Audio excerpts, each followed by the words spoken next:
Hey, welcome to Flight Test. I'm Josh, and this is Josh. Hi. And today we're talking about the Turnigy Tek Sumo. It's a beautiful flying wing. Flying wing. But guess what? It doesn't stop there. Tek Sumo had a baby, and the Bonsai. That's visual, man. Oh, little sumo. But they both fly great. Now God bless Hobbyking for coming out with the combat wing. We really love our wings for FPV, for combat, for pretty much anything we do. Yeah, you even fly a wing. Yeah, I fly a wing at least twice a month. He's a pro. He is a real pro with that. Yeah. And Hobbyking sent this. It's made out of EPP just like our previous wings, but there are some very, very big differences. And that's the motor mount.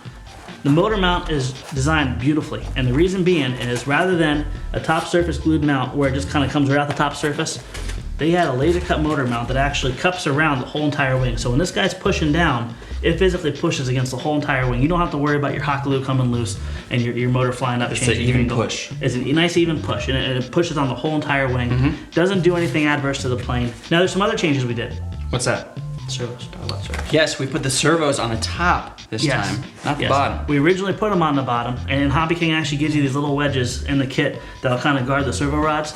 But we thought, you know what, with all the crazy crashes and all the times you break the servo arms, might as well put them on the top. Unless you're flying inverted, then you're really hosed. Oh my God. This will hit by that time. Hosed. Now, we're gonna be flying this. But if you guys have been watching our episodes, the previous episode to this was simple FPV. Right. And you got to see this already fly off of the setup we're looking at right here. Yeah. And why don't we tell them about that setup? Okay, this motor is the Tower Pro 2409 12. Yeah.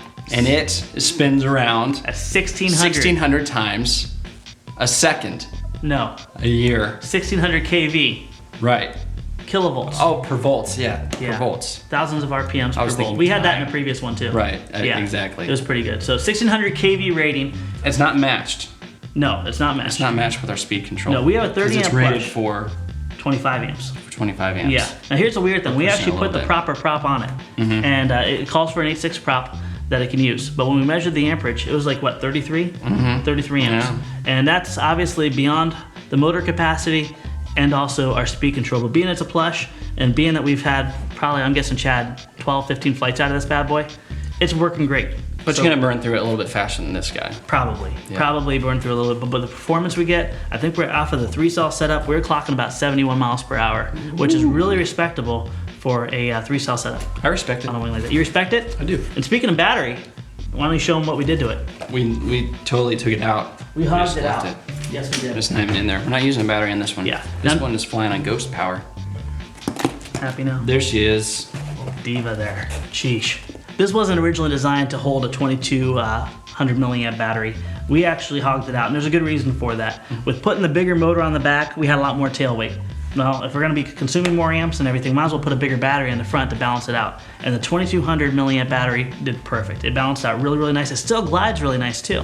So we really didn't give up any real performance. We got a longer flight time out of it with a bigger motor. Life is good. Go big. Yep. Now, if you guys want to set it up for a more docile setup, go ahead and go with a slightly smaller motor and go back to your 1300 3-cell. All right, now what about the Bonsai? Bonsai is cool. What would we do different there? What do we do different? Well, obviously, as you pointed out earlier, we put the servos on the bottom. Servos on the bottom. Yep. Here There they you are. go. And you want to tell them about that motor? So it's a Hextronic motor, 24 gram, and it spins around 1700 times per volt. Very good. Very good. Doesn't draw much either, does it? Nope, not a lot of power. It only draws 8 amps. Yep. 8 to 9 amps. That's 8 what to the 9. paper says. What paper? Yeah, what paper? Flying on a 6.4 prop and plenty of performance. It flies really, really nice. I imagine you're going to be taking this one up soon. Yep, yeah, I'm actually taking this one up today. Very cool, very Yeah. cool. Why don't we talk about the sliminess on the front here? Yeah, it's What all we did. goopy and gross. Yeah, goop is a good way to say it, because I think that's what we used. It is goop. We used goop. Not Yeah. poop. Goop. Yeah, don't want to do poop. It already smells from the paint job. Poop would smell more. Yeah, it would. He is so observant today. Goop is wonderful because when you put it on the plane, on the foam, and what we do is we actually put a bead down and we take a squeegee or an old credit card and we work it into the foam. What that does is it makes it elastic here, and you guys can see how it's bending, but it's not cracking. EPP is wonderful, but with this being a denser EPP, it will crack and get brittle on you if you have a bad crash. This goop will take impacts and just bounce back. It gives it a real nice rubbery effect that will save your airplane, and it's very minimal weight for a lot of protection. Get a little bounce. Yes. If you look right here, these actually come with carbon fiber spars pre-installed and glued for you. So when you put everything together, it's incredibly strong. All you need to do is simply put these couple more carbon fiber spars in to unite the wings, and hold it really fast. Yeah, because there's other wings that don't come with that kind of setup. Exactly. You have to use a lot of tape. Yeah. What did I do with my wing? Oh, it's over there. Go get your wing. Tape is also supplied with this. They do give you recommendations on putting tape on, but we found after flying it with the carbon fiber and everything in there, it's plenty strong for what you need to do. So if you want to really be secure, put the tape on, but you don't necessarily need it. We didn't use it. So if you want, you can do this, like what I've done with my Swift, is put in this carbon fiber rod. Yep. Actually, that's not carbon fiber. Fiberglass. Fiberglass rod. Yes. Carbon fiberglass. Carbon fiberglass? Glass. Hobbyking carbon. sells it. It's like 10 sticks for very, very cheap. Buy it, you'll love it. We put it on so many of our airplanes, it's phenomenal. And even on our Maxi Swifts that we carry the GoPros with, Chad has one just like this. It's amazing what it did. Mine's braced with carbon fiber and his is far stronger than mine, just because of this arch and the way he did it. The smiley face. The smiley face. So That's how you know it's good. if you guys ever do have to brace a wing, do it this way. Yeah. But this one doesn't need it because it Not already has so it much. in. Yeah. And look at that. Very, very strong. All right. You go 1 centimeter back For all you metric people out from there. this edge right here. All right, see this edge right here? 1 centimeter back, that's gonna be your balance point. So if you just go right over top where that carbon fiber spar is, you're good to go. Life is good. All right, next about thing. throws. Let's talk about throws. We have high throws. Let's Okay, talk about throws, baby. Let's talk about it. You don't know that one, do you? No, That's okay. no. I don't think I'll ever will too. You go too high rate on throws, this thing is a squirrely devil. Now I'm flying 25% expo on high and low rate, all right? But on high rate, this is where you get the most control and the most throw without having to compromise either one. We got approximately 3 centimeters of throw fore and aft. So ailerons and everything, 3 centimeters up and down, you're good to go. You can go more if you want to feel crazy. 3 centimeters gives you really, really tight performance, good roll ratio, or roll rates, I should say.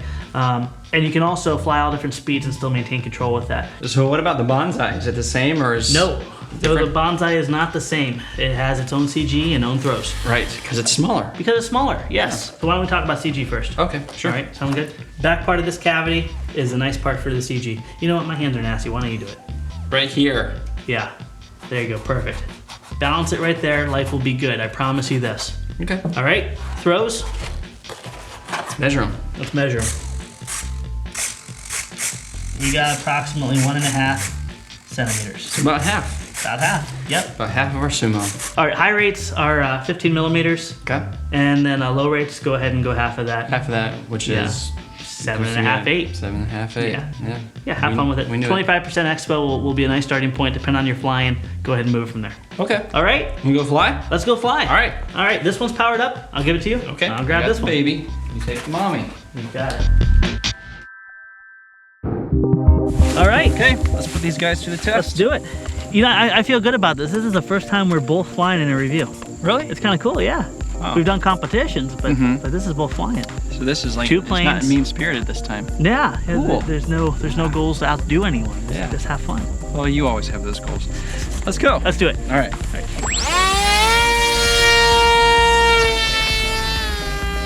That's a nice flying little plane. He is fast too.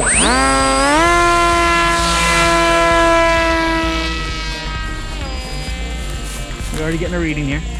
Now, we have a radar gun set up here, and we're gonna just see what these guys can do. 64. 64. All right, let me flip the low rates.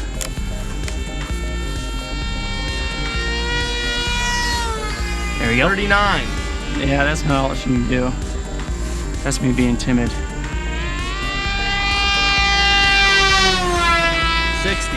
60. That was worse. Yeah, it's squirrely. So how do you like the little bonsai? It's squirrely. Is it? Yeah, we might need to. Do you adjust have the low throws rates just on? A little bit. No. 65. 65. Well, there you go. 65, 71, depending on which way the wind's going. That's pretty darn good. So I like that. Now, as far as aerobatics, this thing is really maneuverable. Combat, everything. You're gonna have a lot of fun with it. I got an idea here. I think I can do better than 70 miles an hour. Oh. All right, how's it going? Good. Good.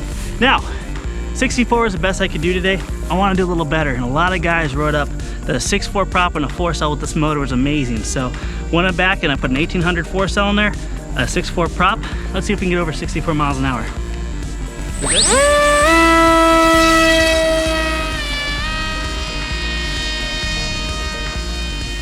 Let's see what we can do here. 66. 66. Now let's try it again.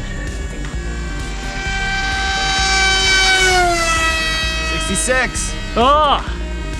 Well, it looks like that's all we're gonna be doing today, huh? A couple different factors that could be come into with the higher cell battery and a smaller prop is there could be only just a certain amount of efficiency you get off of an airframe / motor with the amp draw and everything. So what we can do is we can take it inside, we can measure the amp draw, measure the watts being put out, and see if it's comparable to a 3-cell. If it is, there's a lot better vertical. Actually, that's pretty darn respectable.